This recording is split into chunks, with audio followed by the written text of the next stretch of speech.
There is no doubt that the different events that we've been experiencing this year, floods, droughts, fires, mean that we need to get prepared for the climate emergency. And nature and nature-based solutions has a vital role to play. The UK is increasingly suffering from the impacts of climate change. Like many parts of the world, each year extreme events become more common and more extreme. Now, engineered approaches to these challenges can only go so far, and in many cases are too expensive or simply can't keep up with the pace of change. And so it is clear that we urgently need to turn to nature for help. According to a growing body of evidence from science and from practice, if we restore and protect the natural world, it will in turn shield us from the impacts of climate change, as well as slowing warming. In this film, we will discover how people across the UK are working with nature to build resilience and protect biodiversity across our coastlands and inland waterways and across our working lands.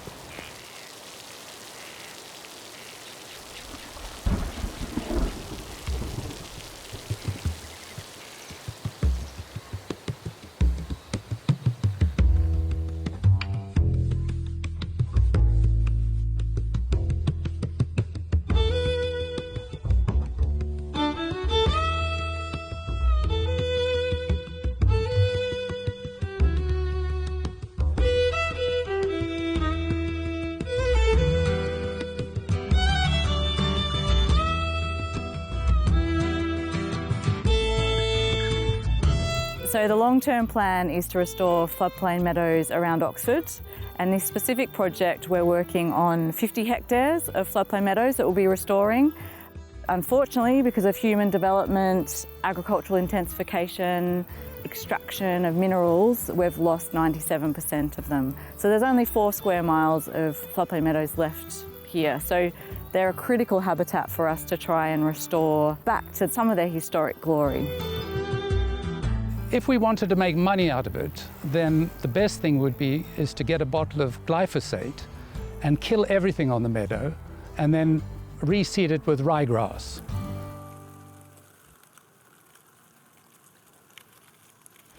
But the feature of these meadows is their huge biodiversity, and that came about because they are highly stressed.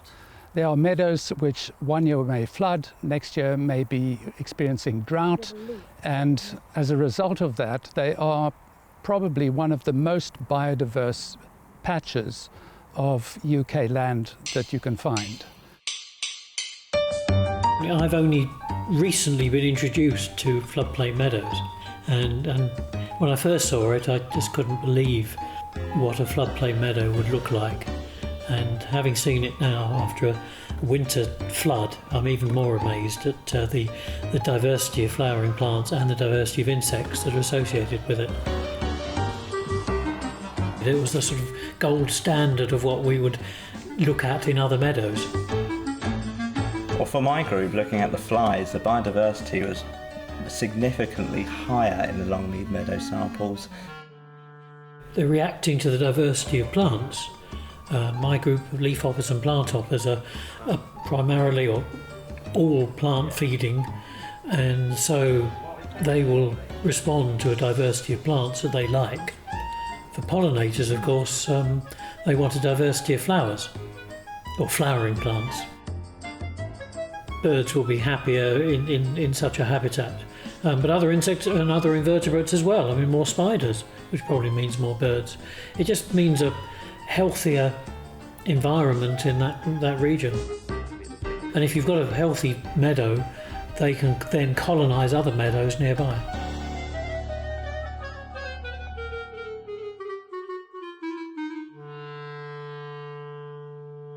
So at the moment, these are really isolated pockets along river corridors. So the idea of connectivity is that we want to be able to support those species that exist in those little pockets, and we would like them to be able to move, to feed and breed in a wider landscape, rather than being in isolated pockets where they could actually become extinct.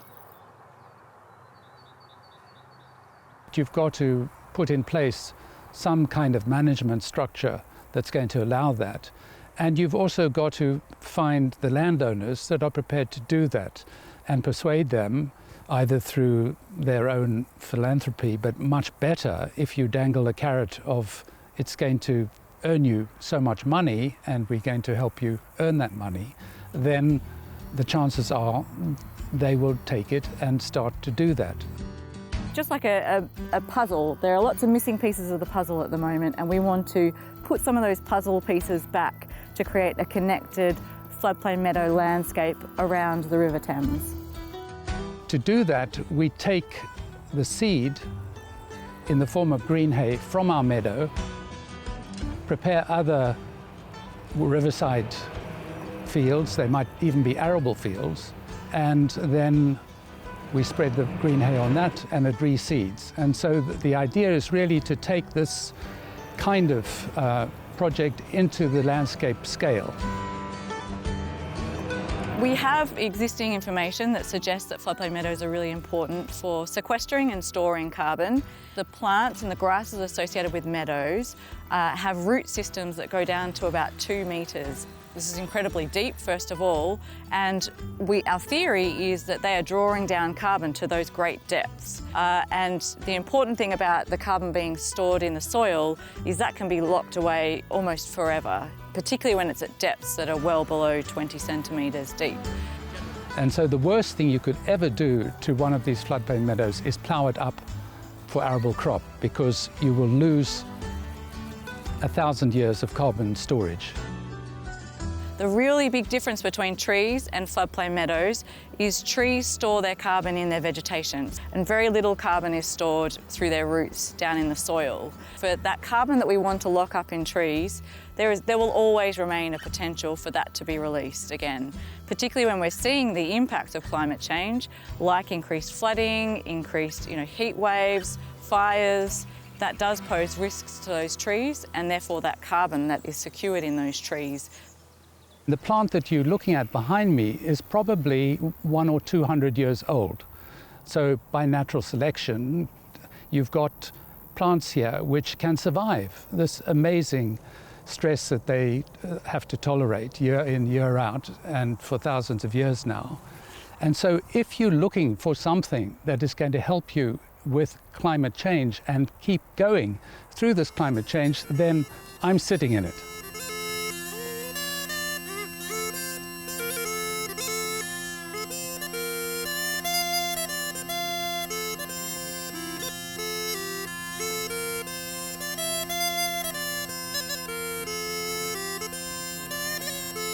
Amazing thing about these meadows is they've been delivering ecosystem services, which we now value as this thing called natural capital. And they've been doing it quietly on their own, without shouting, without a PR department, for over 1,000 years. They just get on and they do it. So one of the projects that we've got in terms of studying all of this ecosystem is looking at water quality. And so we have dip wells. And what we see is that the phosphates and the nitrates are massively high. And why this is because, of course, farmers put phosphate and nitrate on their arable fields to make their crops grow. When that water comes onto this land, the plants trap nitrogen, they trap the phosphate, and they will keep it here. And so when the flood subsides, instead of going into the river, those pollutants stay here and actually are used by the plants for growth, or trapped in the soil as compounds of phosphate. All these plants have different root depths and so on, and that has given a structure to the soil which makes it highly absorbent. And so when you flood it, it's like a sponge. It just soaks up the water. And of course, it creates a buffer also. So they are providing this ecosystem service of flood management. They provide, of course, a crop. And what's interesting about that is the crop arrives without any fertilizer and without any pesticides. And it arrives consistently year after year. Last winter was this meadow was underwater for 3 months, and all around Oxford the agricultural land was flooded, and so the arable land, the crops were completely ruined. My meadow, as you can see now, is absolutely thriving, so the crop never fails. You've always got a crop, and so that's why actually historically they were the most valuable land in the country. We understand its value in food production, 21st century food production, and but it's been lost from our culture. You know, they used to call them the hospital meadows. So if you had a sick cow or a sick sheep, you brought them down to these old meadows and you didn't need to get the vet. And the farmers around here who have them still say that, you know, the nutrients are very valuable. A couple of miles along the river in Oxford, there is one such farmer that understands the great value of floodplain meadows as part of sustainable farming. For the whole time that I've been farming, it's always been focused on a conventional model, I guess you could say. Classically, the more input you put in, the more output you get out.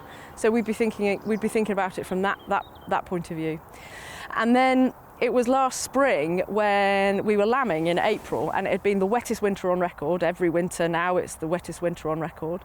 But the wettest winter on record, and in April I was standing in a lambing field and there were cracks in the ground, and I just stood there and thought, where has all the water gone? I just don't understand. And that again helped with me redefining productivity. It was like, well, if I could hold on to more of that water that was here in the winter into our soils, we'd be growing grass all the way through the summer, and that's going to give us the biggest productivity boost that we would ever get. For the last 2 years, I've kind of been through a huge transition, and we now use regenerative agriculture in order to manage the farm. We still farm the same things, but the change in the way we approach our farming is totally different. Now we put ecosystem processes, so photosynthesis, water cycles, mineral cycles, at the kind of heart of the decisions we make when we do things on the farm. So we use adaptive multi-paddock grazing, also known as holistic planned grazing. And effectively that is a large number of animals in a small area for a short period of time. But when I say small area, you can see the cows behind us. It's not like really tiny, but it just concentrates them. And that kind of influences their grazing action slightly, in that they tend to try different things. Plants that were maybe undesirable in the past, like docks, suddenly become desirable because they've got deep roots, they go down and they access a mineral layer that maybe the more common grasses can't. And then that fundamental thing is followed by a long rest period. In the main, we would be aiming for between a 60 and 180-day rest, and that is creating all of this mess and long tall grass that you see behind us. But that's exactly what we want, because that's what brings the biodiversity. But we've taken that hay from our floodplain species-rich meadows, and we roll it out every day for the cows in the winter. So it's just like getting kind of a fresh bite of summer every day throughout the winter. I actually used to kind of dismiss our floodplain meadows as stemmy old stuff that didn't have much energy and nutritional value that we needed in order to get our animals to grow quickly. And over the last few years, I've had a complete mind unpicking about that, and now I kind of understand their real value. With species diversity, the more species you get, the more that's unlocked in the soil, the different root depths feed down to different mineral layers, and generally it's kind of the same thing for humans. It forms part of a varied diet. And we see that reflected in the way that the animals perform. So our animals are kind of happy, healthy, they're really content at grass on this hay. And we really believe it's because of the diversity within the hay that we're getting from the floodplain meadows that is enabling them not only to just maintain, but to gain condition. And also, really interestingly, eating less. So really interesting for me, because it kind of throws the whole sustainable intensification on its head. It's kind of widely accepted that when you transition from conventional to organic farming, that you accept a lower productivity. But what I found really exciting about regenerative agriculture and taking that approach is that our productivity is increasing. We're now finishing cattle, starting to finish cattle in 16 months with very little input and certainly no feed or fertiliser. In the old days for us, even when we were using grain as part of our finishing ration, we would not start finishing until about 20 months. And at the same time, we're also growing a lot more grass. We're able to leave a lot behind as well, which helps with the regenerating of the soil, leaves solar panels of leaves behind to create more grass, and keeps the soil covered at all times, which means we don't get evaporation, we're not losing water, our soil temperature is staying stable, so cooler in the summer, warmer in the winter, which again adds to our productivity. So you might look at this field and think, oh, we could have got another 2 days grazing out of this cell here. But actually what we're doing is protecting our soil first, because ultimately that will lead us to be more productive in the long run. So we've kind of got these benefits coming all round.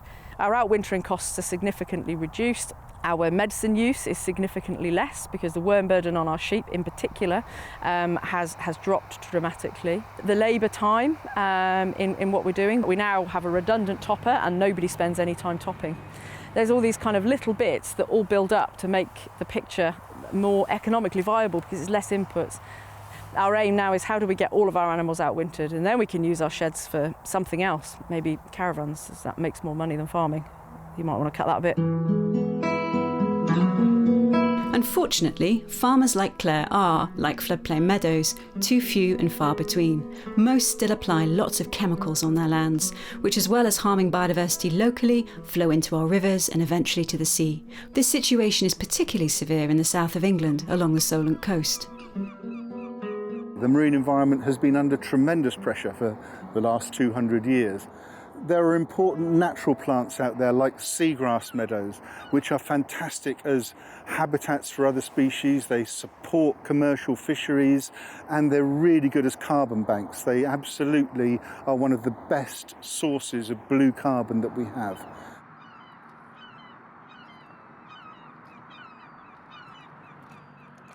So those are out there growing, but they're being overgrown by a green alga. It's a weed species, quite natural, but if you overfeed it, if you overstimulate it, then it just keeps growing. So most of the green that you can see behind me is this overgrowth of green algae, and that is smothering the seagrass and also smothering the mudflats themselves and all the important animals that live and grow in the mud, providing food for birds and fish species, for example. It acts as a bit of an oxygen block to the mud below, which gets very black and very anoxic. There's no oxygen in it. And this causes a number of the animals that live at the mud to sort of migrate upwards. So you see things like cockles, for example, that normally live buried down in the mud, actually pushed up to the surface, sitting on the mud with a sort of a covering of this algae over the top. And that's not a good sign. That is a sign of a system, of a habitat that is under stress and under pressure. So we have this pressure from nutrients, and that's combined with pressures from global warming and sea level rise. Over the last 100 years, we've lost 95% of the seagrass meadows that we used to have. This fantastic habitat is being held back. It's not really naturally recruiting. So all things together, we are tilting a natural environment out of balance by injecting too much food. And that has, really important ramifications for how that habitat works. And we know the marine environment supports us, so it has important ramifications for us as well. What are the solutions? I mean, they are out there. We have to start managing how we use fertiliser, have to start managing our agriculture much better so that these materials, these nitrates, don't get into our watercourses and into our coastal waters. Water companies have got to do a lot better at looking after our wastewater and making sure that there aren't these releases of combined sewage and wastewater during periods of high rainfall. And also, development is a pressure. The sheer number of houses that are being built in these vulnerable catchments. So we need to make sure they're sustainable. And so, for example, what Hampshire and Isle of Wight Wildlife Trust is doing is to buy land, to take it out of agricultural production and to start reducing the amount of nitrates that are getting into the catchment. So we went to the Isle of Wight to find out how this process being led by the Hampshire and Isle of Wight Wildlife Trust works in practice.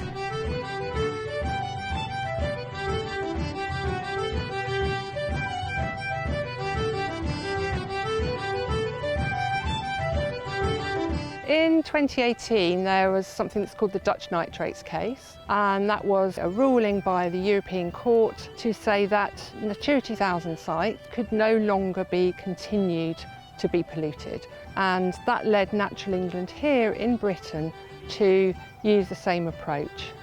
So they basically said no more development until there's mitigation.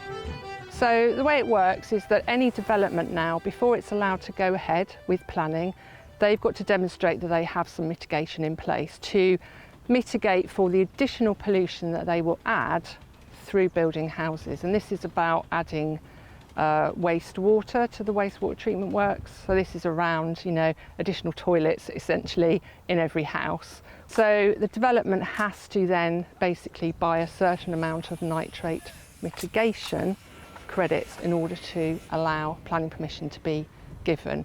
And what they've done is they've looked at ways in which nitrates can be taken out of the river system.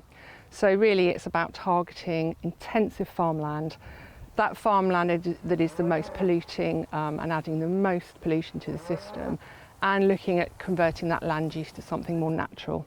So the two things came together, habitat change to take nitrates out of the system, and the opportunity to create more nature reserves and more wild spaces and more rewilding opportunities. Now, because we're the Wildlife Trust, we actually want to deliver more than just, a kind of straight offset. We want to deliver reduction of pollution. So the scheme that we've set up here is we will sell a certain number of nitrate credits, but we also want to do some additional land habitat creation, and we won't sell all of those credits, so that we're basically creating an overall reduction in pollution, rather than just offsetting, because offsetting isn't enough. We've got to actually make the situation better and not just keep it the same. So that's really important to us as a Wildlife Trust. We do have an ethical eligibility process. So we ask developers to fill in an application form. We then screen those to make sure that those are developments that are acceptable from a sort of biodiversity and ecological point of view. And we refuse to sell to developers who are promoting a development that we would object to. We're also working with local planning authorities to really promote the idea of more sustainable building practice, things like biodiversity net gain, making sure that the developers are doing the best they can. If we are going to have houses, let's do it in the best way possible, and let's work together to remove this pollution and reduce the impact of that development, and start to really kind of change that discussion. So when we took on this site, and a lot of it was just bare ground with maize stalks on it. So that first year saw a sort of a blossoming, if you like, of arable flora. So lots of really nice arable weeds, what we term arable weeds, but arable flora. So some quite nice, rare, unique plants, and just the whole field systems were just covered in wonderful flora. So consequently, huge draw for insects. And then obviously you kick in that sort of biochain and the birds come in, and then it's been really, really exciting to see. So, and this year, we've moved over to a sort of that classic successional process. So a lot more weeds, or what we perceive as weeds, or what can be perceived as weeds, have come in. But thistles, docks, bit of ragwort. But these are still fantastic plants for wildlife. Those seeds produced by those thistles and docks are great for overwintering birds. Those critically, threatened arable birds, those bird numbers that have crashed over the last 40, 50 years, so it's important that these food stocks are available for them to feed on. So it's been a real exciting journey. We've started to see reptiles on the site again. So in the last week we've seen an adder and a grass snake. We've had the white-tailed eagles visiting and roosting in the local woodlands, bat species. So, we're gathering all this data. It's really exciting. I got really excited the other day when I saw a hare lopping around in one of the fields. It's fantastic. So stuff is returning, and it's looking really positive for this site. Ron Holland, a farmer on the Isle of Wight, used to own the land that is now being restored by the Wildlife Trust. I just find those thistles rather offensive, I must admit. Yeah.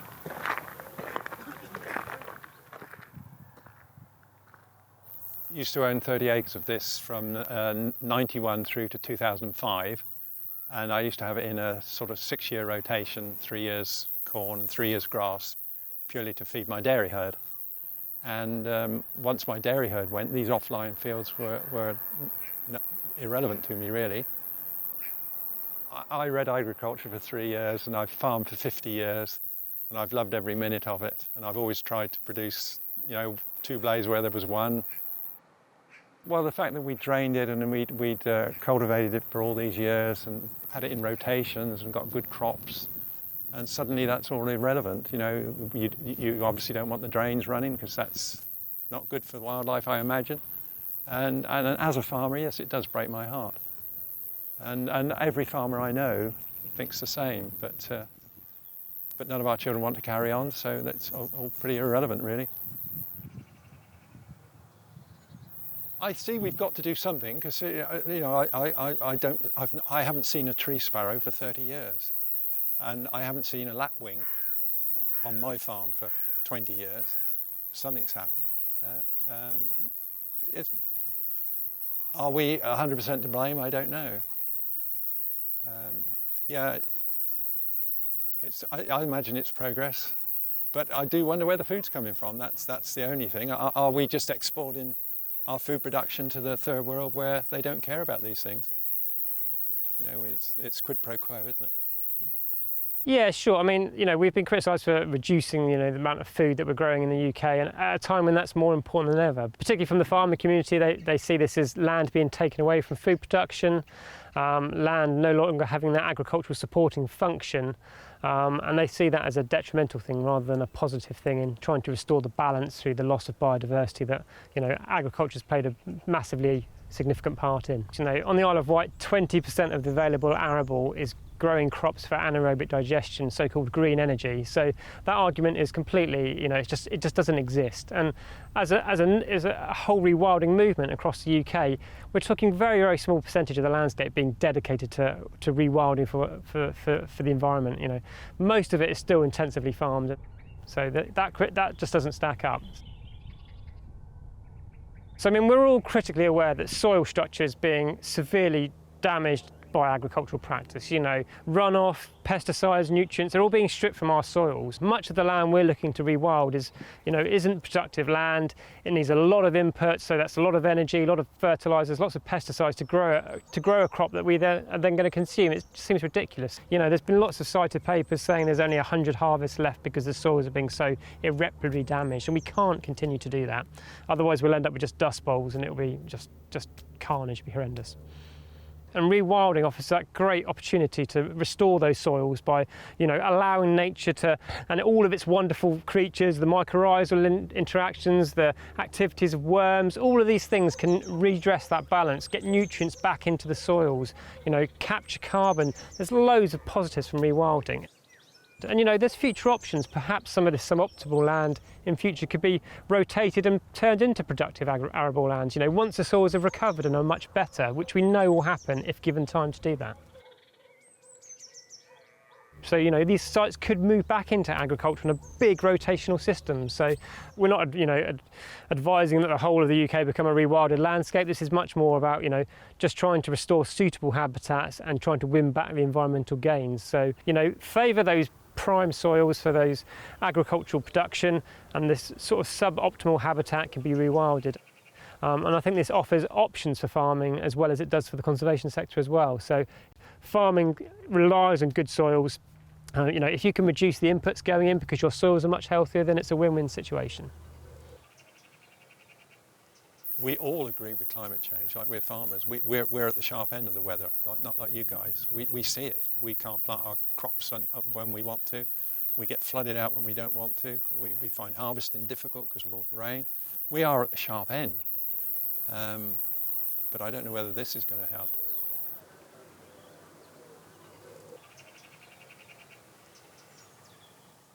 Nowhere in the world produces more than areas of the Amazon that are untouched. More biomass is produced there than any human intervened farming system. So we kind of got to look at what nature can do, because actually nature-based farming can often be thought of, like I say, lower productivity, but actually nature is very abundant if we let it, and that's what we're seeing reflected in our farming system. So we have seen that there is a way of bringing nature and farming together. But what about development? Can we continue to develop, to build houses, whilst also restoring nature? Back on the mainland, Fishlake Meadows might hold the answer.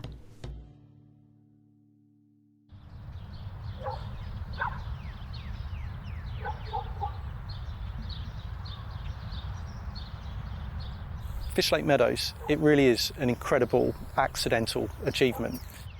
We've been growing up against this shifting baseline of nature becoming less and less and less and becoming less frequent in our daily lives.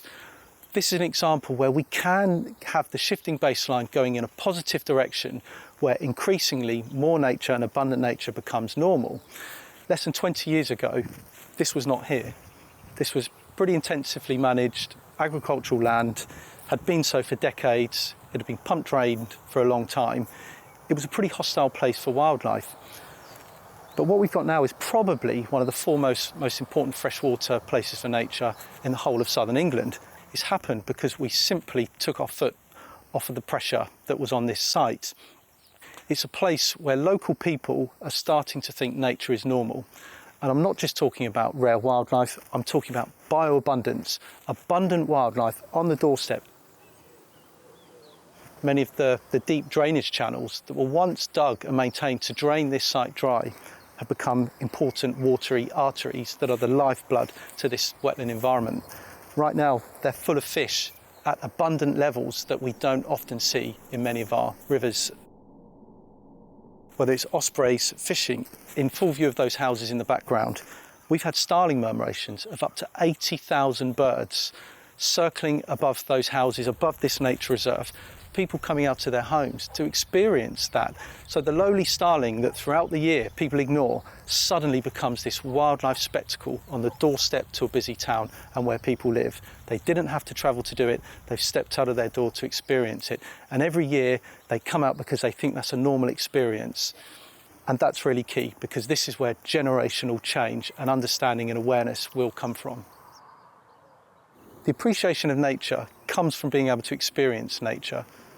And ironically, this has come off the back through close, positive engagement with the planning system and local developers.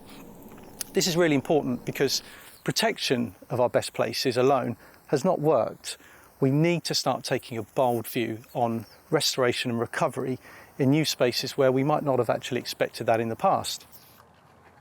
The societal benefits that come from a place like this in an urban environment where access has been put in place in an appropriate way means that we don't just get the health and well-being benefits of a sensory-rich place, but we get the carbon benefits, we get the flood risk protection benefits, we get water quality benefits, and obviously air quality comes with that as well. And this is an example of really what's achievable, and there is enough space to do this. It needs a pragmatic, positive approach to engaging with sectors that perhaps in the past we've been at loggerheads, but we do need to be thinking about restoration at scale. We have bold government targets now, 30 by 30, 30% of our landscape being managed in some way to benefit nature by 2030, great. Unfortunately, if we count many of our designated landscapes and places, actually the percentage of those areas that are healthy and performing for wildlife as well as performing for carbon, water and air quality, they are really not doing that. And this comes back to the point that we've grown up thinking nature is the more depleted vista that we often see when we drive around the country.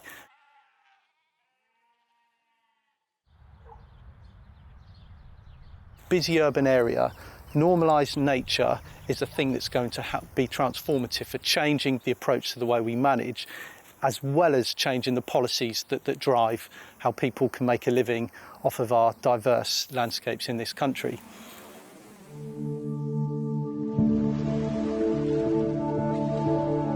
While most nature-based solutions involve restoring whole ecological communities, sometimes one species can play a particularly important role. Now, the beaver is a charismatic example that has been in the limelight recently for its role in reducing inland flooding. Much less well-known but equally important is the humble oyster. To find out more, we headed to Newcastle.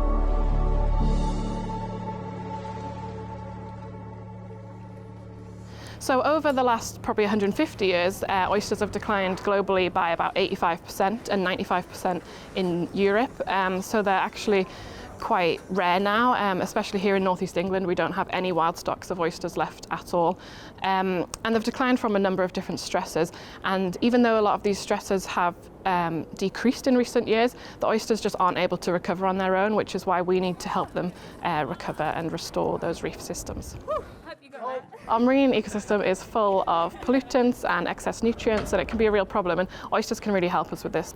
Each oyster can filter 200 litres of water a day, and this can include excess nutrients and contaminants, so they can help us to clear our water of those toxins, but also to make the water clearer, and that clarity can really help a lot of other species such as seagrass, which needs light to photosynthesize, so they can have that knock-on effect in a wider sense as well.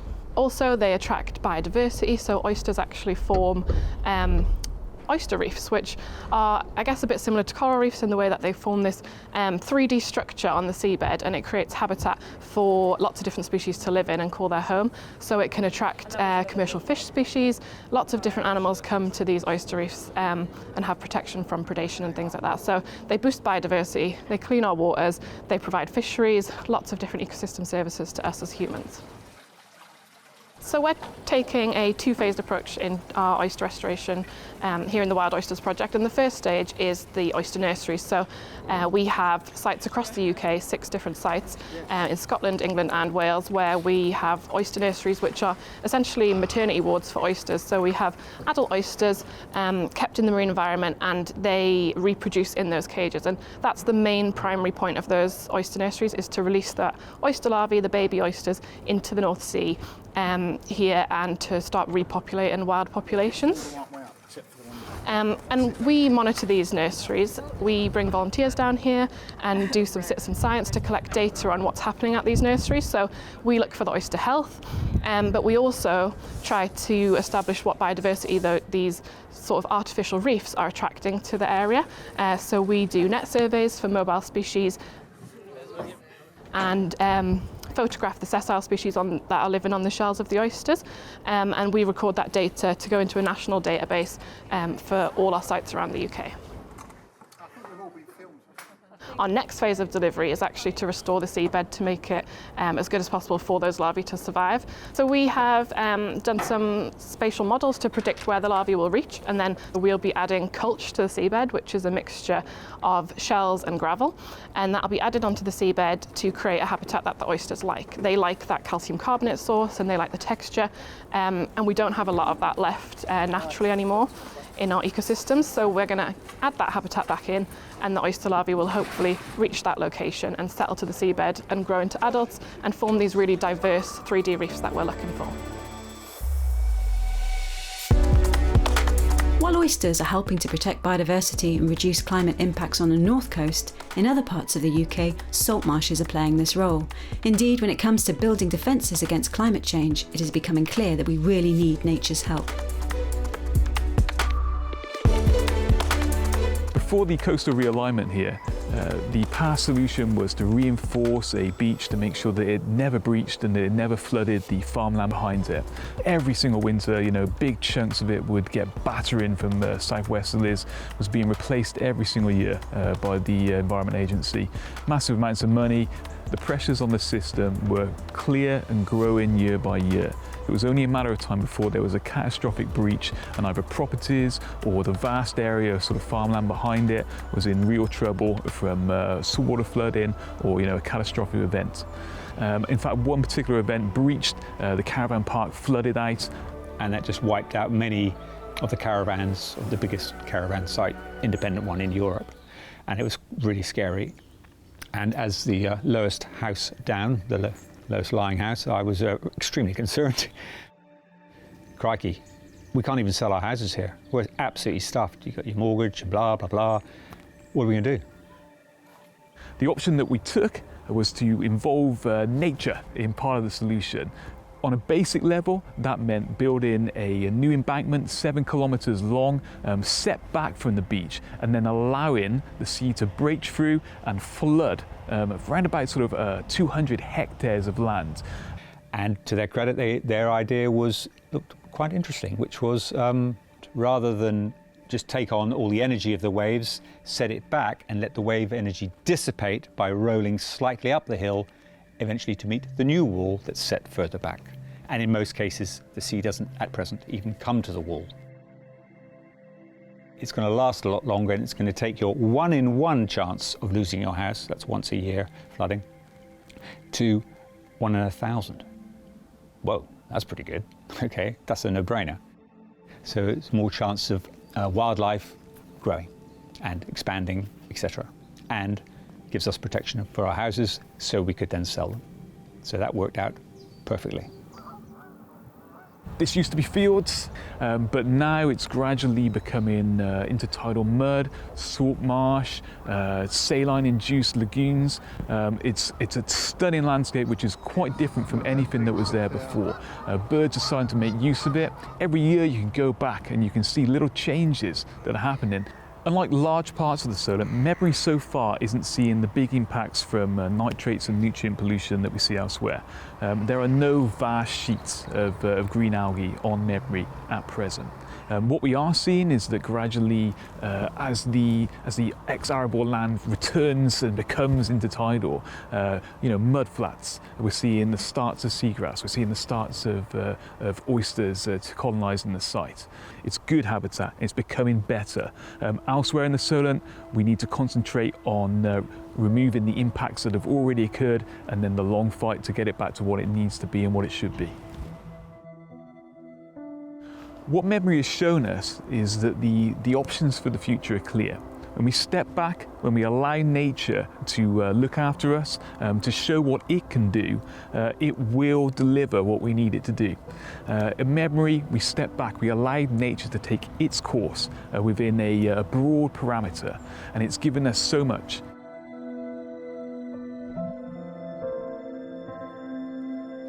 We're a coastal nation. Of course we want to be on the Solent, but we're loving it to death. If we resist restoring the landscape to something a bit more unfamiliar, a bit more uncertain, but something that can function more naturally, if we resist that because of that cultural association, that will lead to our demise.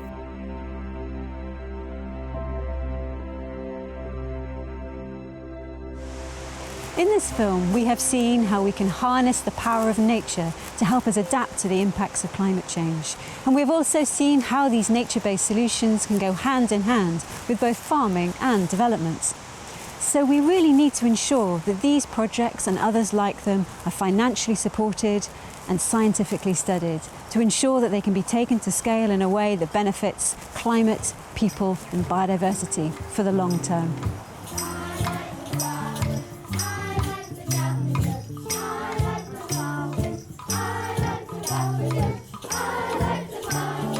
I like the